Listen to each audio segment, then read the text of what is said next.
आज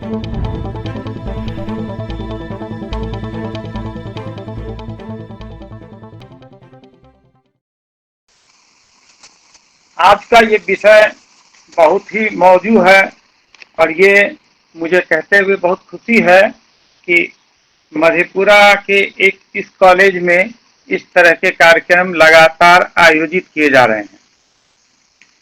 corona virus का प्रकोप सबसे पहले 31 दिसंबर 2019 को वुहान, चीन में हुआ था। अर्थव्यवस्था पर प्रभाव के बारे में जानने के पहले हम कोरोना वायरस के बारे में जानते हैं। कोरोना वायरस परिवार का एक ऐसा बड़ा परिवार है जो बीमारी का कारण बनता है।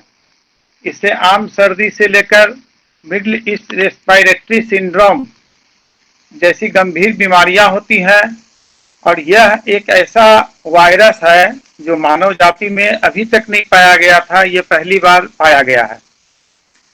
हम इस तथ्य को नजरअंदाज नहीं कर सकते हैं। चीन और दुनिया के अन्य देशों में कोविड-19 के प्रकोप से वैश्विक स्तर पर आर्थिक मंदी, व्यापार, सप्लाई चेन का व्यवधान, वस्तुओं और लॉजिस्टिक्स सहित अर्थव्यवस्था पर महत्वपूर्ण प्रभाव पड़ा है। कोरोना महामारी के बीच दुनिया के कई देशों ने कोरोना संक्रमित मरीजों की संख्या की तेजी को कम करने के लिए हमने लॉकडाउन का सहारा लिया। लॉकडाउन का मतलब वो था करोड़ों लोगों को घर में बंद करना, व्यापार बंद करना, सभी प्रकार की गतिविधियों पर रोक लगाना। अंतर्राष्ट्रीय मुद्रा कोष के मुताबिक इस साल यानी 2020 में वैश्विक अर्थव्यवस्था नकारात्मक यानी -3% तक जा सकती है, जो साल 1930 में आए द ग्रेट डिप्रेशन के बाद ये सबसे बड़ी गिरावट है। अब कुछ देश अपने यहाँ लॉकडाउन हटा रहे हैं, आर्थिक गतिविधियां को बढ़ावा मिल रहा है। कोविड-19 बीमारी से पूरी दुनिया लड़ रही है और इस बीमारी ने वैश्विक अर्थव्यवस्था में मंदी जैसे दौर का माहौल बना दिया है, यानी अर्थव्यवस्था गिर रही है। हमारी ग्रोथ रुक गई है, ग्रोथ में कमी आ गई है। कोरोना वायरस ने अमेरिका में भी करोड़ों लोगों को बेरोजगारों की सूची में डाल दिया है। आप इसी से अनुमान कर सकते हैं कि जहां अप्रैल महीने में अमेरिका में बेरोजगारों की संख्या 2 करोड़ से ज्यादा थी, जिसकी और बढ़ने की संभावना काफी है, तो भारतवर्ष में हम लोग अनुमान कर सकते हैं उस हिसाब से हम लोग किस बेरोजगारी के दंश को झेलने के लिए मजबूर हो रहे हैं। अंतर्राष्ट्रीय मुद्रा कोष के विश्लेषण के मुताबिक कई देशों में मैन्युफैक्चरिंग आउटपुट ठप हो गया है, जिसकी वजह से बाहरी मांग में गिरावट आई है। घरेलू मांग में भी उम्मीद के मुताबिक गिरावट देखने को मिल रही है। अंतर्राष्ट्रीय मुद्रा कोष ने अनुमान लगाया है इस साल अर्थव्यवस्था की ग्रोथ निगेटिव होगी। अर्थव्यवस्था -3% ग्रोथ करेगी, अर्थात यह 2009 में आए वित्तीय संकट से भी काफी खतरनाक साबित होगी। साल 2020 की पहली तिमाही में चीन के सकल घरेलू उत्पाद में 36.6% की गिरावट देखी गई थी, जबकि दक्षिण कोरिया का आउटपुट 5.5% गिरा था। हालांकि दक्षिण कोरिया ने अपने देश में लॉकडाउन नहीं लगाया, लेकिन ज्यादा टेस्टिंग, क्वारंटीन, कॉन्टैक्ट ट्रेसिंग की योजना पर ज्यादा जोर दिया। यूरोप की ओर देखें तो फ्रांस की सकल घरेलू उत्पाद 21.3%, स्पेन की 19.2%, इटली की 17.7% तक गिरी है। यात्राओं पर प्रतिबंध लगने से वैश्विक औद्योगिक गतिविधियों पर गहरा प्रभाव पड़ा। मार्च में तेल की कीमतों में भारी गिरावट देखी गई। लॉकडाउन लगने की वजह से यात्रा और परिवहन पर गहरा असर पड़ा, जिसकी वजह से तेल ही नहीं नेचुरल गैस पर भी प्रभाव पड़ा। IMF के मुताबिक 2020 में खाने की कीमतों में 2.6% की कमी देखने को मिल सकती है। सप्लाई चेन में गिरावट, सीमाओं पर देरी, कोरोना संक्रमित इलाकों में खाने की सुरक्षा, कई ऐसे कारण हो सकते हैं। लॉकडाउन के कारण कई ऐसे खाने पीने की चीजों के दामों में बढ़ोतरी हुई और कुछ दामों में गिरावट देखने को मिली। ऐसा सप्लाई चेन के कारण हुआ, कुछ उत्पादन के कारण हुआ। भारत के वित्त मंत्री निर्मला सीतारमण ने आत्मनिर्भर भारत अभियान पैकेज की घोषणा की और उसको विस्तार से बताया। और उन्होंने बताया इस अभियान के तहत छोटे और मझोले व्यापारियों को क्रेडिट गारंटी के तौर पर राहत दी जाएगी। कई देशों ने कोरोना से लड़ने के लिए अरबों का पैकेज का ऐलान किया। भारत ने अपनी घरेलू सकल उत्पाद का 10%, जापान ने 21.1%, अमेरिका ने 13%, स्वीडन ने 12%, जर्मनी ने 10.7%, फ्रांस ने 9.3%, स्पेन ने 7.3%, इटली ने 5.7% के आर्थिक राहत का ऐलान किया। ये तो हो गई आर्थिक की बात। अब मैं आर्थिक में थोड़ी सी बात ये बता देना चाहता हूँ कि मैं एक छोटा सा एक एग्जाम्पल दे रहा हूँ कि एक ट्रेन जब चलती है, एक रेलवे स्टेशन, देश में हजारों रेलवे स्टेशन है, एक रेलवे स्टेशन में एक ट्रेन जब आके रुकती है तो उसमें चढ़ने उतरने वाले यात्रियों की संख्या से जो रेल और रेल से जुड़े हुए कर्मियों को जो व्यापार का फायदा मिलता है, उसके साथ साथ प्रत्यक्ष अप्रत्यक्ष बाहर निकलते ही रिक्शा, ठेला, टैक्सी, इन सबों के व्यापार पर कितना गहरा और कितने लोगों का व्यवसाय नुकसान होता है, इसकी सहज कल्पना की जा सकती है। ये तो एक छोटा सा हिस्सा हुआ। इसी तरह व्यापार में एक व्यापार खुलता है, एक व्यापार चालू होता है, उससे प्रत्यक्ष अप्रत्यक्ष कई ऐसे लोग लाभान्वित होते हैं जिनको पता भी नहीं चलता है कि मुझे इसके कारण लाभ हो रहा है। उसको लग रहा है कि वो व्यापार करने के लिए आए हैं, लेकिन उनको ये नहीं पता चलता है कि उस व्यापार से प्रत्यक्ष अप्रत्यक्ष कितने लोग लाभान्वित होते हैं, कितने लोगों को रोजगार मिलता है। आर्थिक मोर्चे पर बहुत लोगों ने बहुत बातें कह दी हैं। अब मैं सेकेंड जो दूसरा इसका अध्याय है पर्यावरण, उसकी बात करना चाहता हूँ। पर्यावरण की चिंता करने वाले और उसे लेकर अपने स्तर पर लगातार प्रयास करने वाले व्यक्तियों और संस्थाओं के लिए लॉकडाउन का यह समय आंतरिक खुशी प्रदान करने वाला रहा है। प्रकृति साफ हुई, नदियां, समुद्र, जीव जंतु के जीवन में हरियाली लौटी। जब मानव लॉकडाउन में गया तो पृथ्वी चुपचाप अपने आप को प्राप्त करने की बात सोचने लगी। इसी साल 22 अप्रैल को विश्व पृथ्वी दिवस की 50वीं वर्षगांठ पर विश्व स्वास्थ्य संगठन के प्रमुख टेड्रोस एडहोम ने कहा, कोविड-19 हमें एक सरल लेकिन महत्वपूर्ण सच्चाई की याद दिला रहा है। हम एक प्रजाति हैं और एक ग्रह साझा कर रहे हैं। हम जब अपने घर में कैद हो गए तो बगीचों के पक्षी वापस आ गए, हवा साफ हो गई, आकाश साफ हो गया। हालांकि हरियाली और राहत की कीमत भी मनुष्य ने चुकाई। एक महामारी के चलते जिसका इलाज आज तक नहीं हो पाया और जिसने पूरी दुनिया में मृत्यु का तांडव मचाया हुआ है, हैरान करता है। इस महामारी के चलते सब ठप हुआ। लॉकडाउन ने करोड़ों लोगों को घर में कैद रख दिया। यकीनन इस शांति ने हमारे पर्यावरण को बदल दिया, लेकिन इसकी कीमत से समझौता नहीं किया जा सकता। सवाल यह है कि क्या प्रदूषण को मनुष्य महामारी के बहाने नहीं बल्कि अपने स्तर पर आदतों द्वारा और उसका संरक्षण करते हुए नहीं बचा सकता? क्या पर्यावरण को बचाने के लिए प्रदूषण पर हमेशा के लिए लॉकडाउन नहीं लग सकता?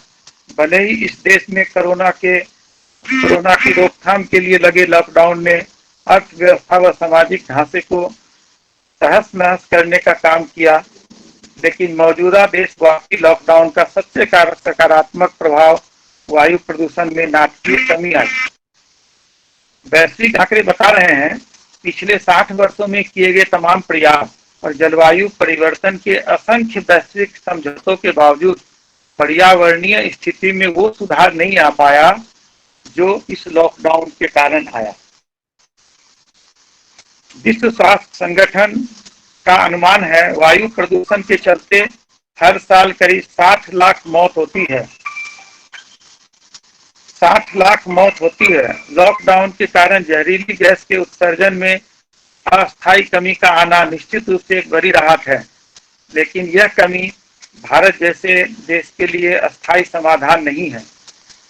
5 खरब डॉलर की अर्थव्यवस्था बनने के लिए देश जिस लक्ष्य की ओर चला है वो कार्बन उत्सर्जन को बढ़ावा बगैर हासिल नहीं किया जा सकता।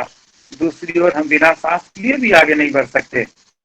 विश्व स्वास्थ्य संगठन के department of public health and environmental की डायरेक्टर डॉक्टर मारिया नीरा के अनुसार अगर देशों में प्रदूषण का उच्च स्तर होता है तो कोविड-19 से उनकी लड़ाई में इस पहलू पर भी विचार करना जरूरी होता है। ऐसा आवश्यक इसलिए है, वायु प्रदूषण के चलते कोविड-19 मरीजों की मृत्यु दर में इजाफा होने की आशंका है। आपको पता है कि अमेरिका में सबसे ज्यादा मौत हुई, इसका एक बहुत बड़ा कारण वायु प्रदूषण है। अमेरिका में 90% मौत उन शहरों में सबसे ज्यादा हुई है जहां वायु प्रदूषण सबसे अधिक था। इटली में हुए इस तरह के शोध में यह बात सामने आई, जिन जगहों पर वायु प्रदूषण अधिक है वहां कोरोना के चलते होने वाली मौत में इजाफा हुआ है।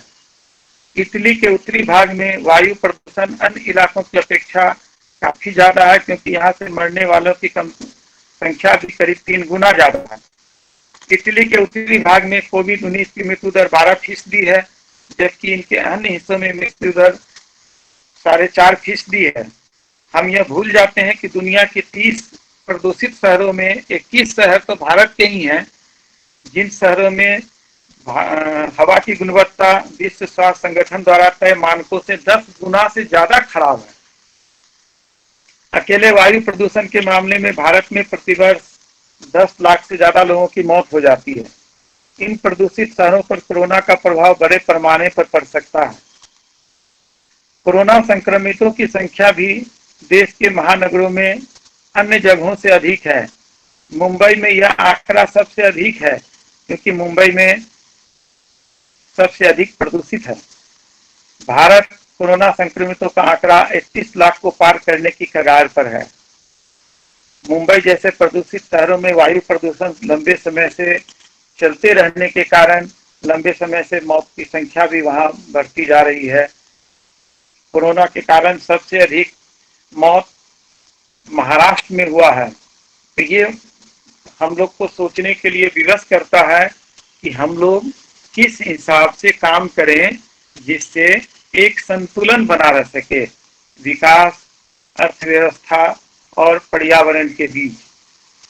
देश भर में लॉकडाउन के कारण पर्यावरण हवा साफ हुई, यह देखना है कि ये कितने दिन तक रह सकती है। नासा की हाल की रिपोर्ट बताती है उत्तर भारत में वायु प्रदूषण पिछले 20 साल में सबसे कम हो गया है। दिल्ली में नुकसानदेह छोटे कण पर्टिकुलर मैटर यानी PM 2.5 स्तर का लॉकडाउन लागू होने के बाद काफी गिरा। 20 मार्च को दिल्ली की हवा में PM 2.5 की मात्रा 91 माइक्रोग्राम प्रति घन मीटर थी, जो 27 मार्च को घटकर 26 माइक्रोग्राम प्रति घन मीटर रह गई।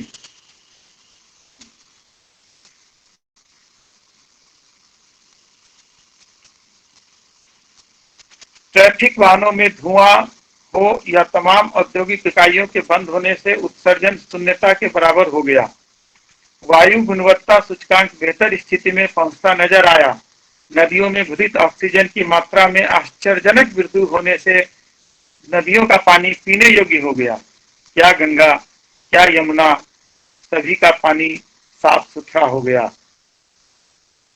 पंजाब के जालंधर से 200 किलोमीटर दूर हिमालय के धौलाघर पहाड़ और उन पहाड़ी पर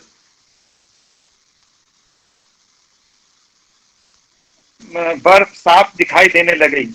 दिल्ली की हवा साफ हुई तो आसमान भी चटक नीला दिखने लगा। चारों ओर का वातावरण साफ हो गया। इस तरह की क्षतिपूर्ति यदि कहीं से दिखाई देती है तो वो है पर्यावरण, क्योंकि गर्म हो रहे वायु मंडल से दुनिया को एक गहरा आघात लगता है। उससे निपटने की नीति निर्माता, वित्तीय संस्थाएं, निवेशक यह सोचने के लिए मजबूर हुए हैं कि पर्यावरण संरक्षण के लिए भी हमें एक पैकेज तैयार रखना होगा। हमें इस बात पर विचार करना पड़ेगा कि हम इन दोनों के बीच सामंजस्य बैठा के कैसे चलें। सहमति हमें इस बात पर बनानी होगी कि हम संयुक्त वाहनों का उपयोग करें, हम सार्वजनिक साधनों का ज़्यादा से ज़्यादा प्रयोग करें। मौसम के बदलाव को लेकर जो हम लोग अभी जयपुर की बारिश देखे, जयपुर में जो अभी बारिश हुई, बाढ़ आई, उस बाढ़ में हमने देखा कि इतनी मिट्टी, इतनी गाद लेकर के शहर में, मुझे तो नहीं लगता है या आप लोगों ने भी कभी नहीं सुना होगा, देखा होगा कि इस तरह का ऐसा कुछ आया होगा कि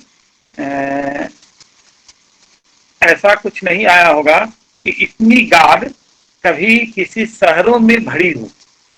गाद लेके आती थी नदी, अगल बगल फैलती थी, खेत खलिहान खराब हो जाते थे, परंतु शहरों में इतने इस तरह फैल गया, वो बहुत ही अजीब स्थिति पैदा हो गई है। हमें इस बात को नहीं भूलना चाहिए। हमारे देश में कोरोना से भी खतरनाक है प्रदूषित वातावरण। कोरोना देर सवेर अच्छे बुरे अनुभव देकर चला जाएगा, लेकिन इसके बाद जो होगा वह निर्भर करेगा कि हम इससे क्या सीख लेते हैं। बहुत बहुत धन्यवाद।